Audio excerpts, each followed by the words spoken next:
There is a next question by one of the gentlemen, though I have already addressed this question, but still I'll just in quick 2 minutes I'll throw a limelight because the gentleman has addressed this question, so I would personally would like to throw some limelight and I would like to mention this.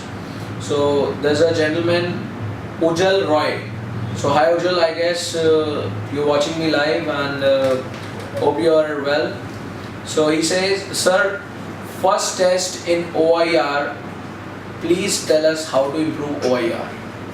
So the Ujal says, Mr. Roy says that officer intelligence rating test, he's talking about the screening part.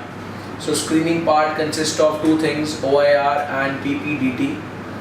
So in the OIR, that's the officer intelligence rating test. It's a written test to check your normal average intelligence level, and it comprises of two phases, that is the verbal test and non-verbal test. So he says how I can improve it. So as I rightly said in the last episode, Ujjwal, that you need to understand that Indian Armed Forces is not looking for a super intelligent or a very intelligent person who is intellectually very strong, but they are ideally looking for an average intelligence who has the power to take, who is basically effectively intelligent and the one who carries the common sense and can deal with the normal situations intelligently.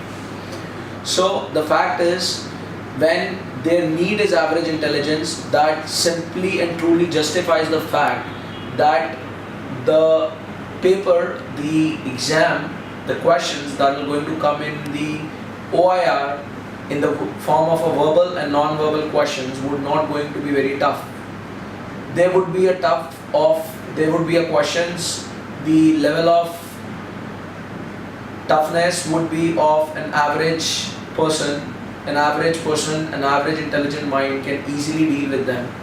So as I rightly mentioned, the only thing that you need to do is just normally you can go ahead with the practicing those verbal and non-verbal questions. You can pick up the book, you can even pick up How to Crack SSB by me, and we have given the practice papers in that. And if you require more practice paper, you can download it online, or you can even request us. And if you just give the practice to those papers, you will definitely going to crack the OIR and the verbal and non-verbal, because all the questions are very basic, which will going to test your average intelligence. And if you go with an absolutely cool and calm mind, you will be able to definitely crack them. And yes, you can practice them little bit, and that will help you in dealing with them and in easily able to crack the OIR. So I hope you must have got the answer.